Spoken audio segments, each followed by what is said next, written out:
Hey, Peanut, how you doing today? Good. How you doing, Dustin? I'm excellent. Thank you so much for joining me.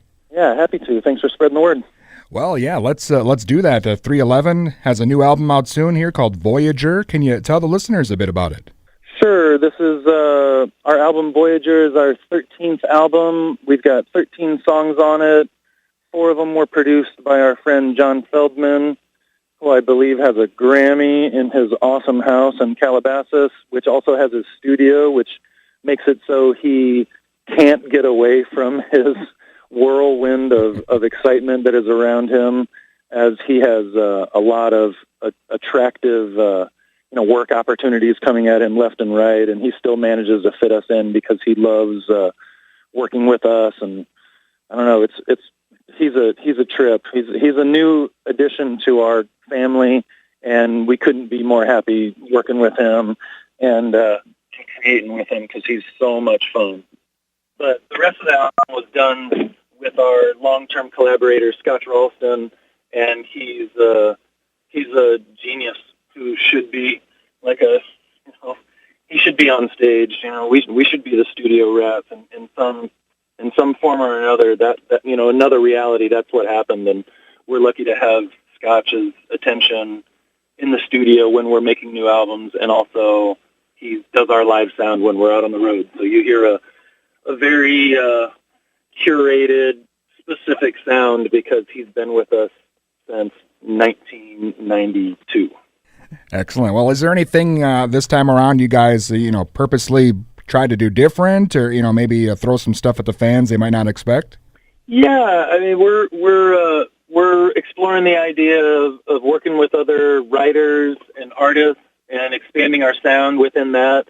In Los Angeles, the amount of creative intelligentsia as far as writing a song and coming up with cool ideas, it's just off the charts. So sitting down with some of these people and writing has been really, really fun and very illuminating as far as what's possible in music. And we're already good at that, so it's been really inspiring writing with John and Scotch and the guys in the band, and then this little group of people that we're collaborating with as well outside of the band. It's just so much fun. The lesson is be creative, live a long time, and be open to new ideas. Excellent. Again, the new album Voyager will be out here soon, and 13th album. You guys have been releasing albums for like 30 years now. It's incredible, the longevity of this band. You've always kind of been around, but when you see it on paper, I didn't realize 30 years. That's great. Yeah, it's a trip. We've got some good stats. Well, you guys have a tour in the works as well, and I know you'll be here in Minnesota on July 7th at the Bayfront Festival Park up here in Duluth. Can't wait. Sounds like a good time. Yeah, growing up in the Midwest, playing in the upper Midwest is always fun. They're unique shows. It always feels like people are ready to let loose and enjoy themselves and be themselves.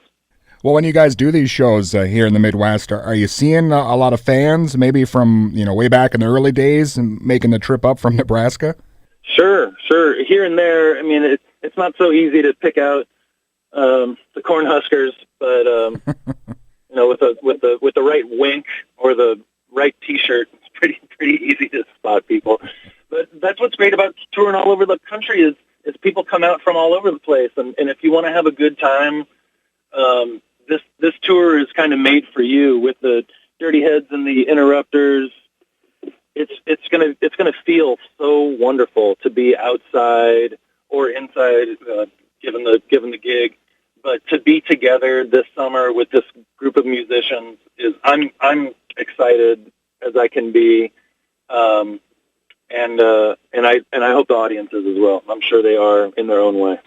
Well, and something awesome, a portion of every ticket sold on this tour goes towards the VH1 Save the Music Foundation and also the NRDC. That's great you guys are doing that. Yeah, gotta give back. Gotta be a good influence to whoever's watching as they're looking at our stats, our impressive stats. They need to know that we're also thinking about the big picture. We wouldn't be anywhere without music, and we wouldn't be anywhere without the longevity of this planet. Well, again, the new album Voyager coming out, and 311 will be in Duluth on July 7th. And I got to ask you guys about the 311 day, some of those marathon shows. I can't imagine what goes into preparing for a show, when you got like 60 or 70 songs on the set list. Yeah, it's a trip. We've broken it down to a couple of days now. So usually it's like we'll do 2 sets of 20 a night, but it's still 80 songs in 2 days. So it is mental gymnastics, but I don't know. That's what we do. We're ready for it. I think we're even. I don't know. We can play songs that we don't think we can play, and I like pushing us in that direction. So those kind of extended set shows are me kind of looking back at the band and being like, yeah, see, we can do this every night. Let's do this every night. And they're like, yeah, we're not going to last if we do this every night. We're going to die. I imagine, though, if people come out and see you on tour, that means you're never sure what you guys might throw at them. It seems like you know your entire catalog. Yeah, I would love it. In the course of the summer, we end up playing pretty much like 80 different songs, and, kind of like a 311 day. So it works out in that way, but I love pushing those limits, and we've got 250 plus songs in our catalog. And we've got an audience that is listening to every one of those songs. It shouldn't be like a greatest hits thing or just a new album thing. It should be really like a all over the map thing. But my nickname's Peanut for a reason. I shouldn't be running around with sharp things or writing the set list myself, because I will alienate probably the majority of the audience. Well, you guys, you got the 311 cruises, the 311 beer, you're working with NASCAR. I mean, the new album, the tour, is there possibly anything else maybe that we missed that's coming up? I don't think so. I think that's pretty good. I mean, we don't want to turn into Krusty the Clown on The Simpsons and have a million different products out that you don't care about. But throughout this longevity of the band, we've had these opportunities, come into our laps, and we've found a way to kind of make it work in our portfolio. Our photo album is kind of what I see in my head. I remember sitting down with the Rock Brothers talking about making beer, and I'm like, oh, this is getting real interesting, real fast. Like, one sentence into this meeting, I am all in. And the same thing with the cruise, but that was more like, oh gosh, can we pull this off? Is there any way we can pull this off? And we did our 6th one earlier this year to much success. So, again, live long. You won't believe what opportunities are in your path. You have no idea. You have to be there for it. Excellent. Well, again, thank you so much. And looking forward to seeing you guys and the new album, and hopefully we can speak again sometime. Yes, I would love that. Thanks for spreading around the word. All right, you bet, man. Thanks a lot. Bye. Take care.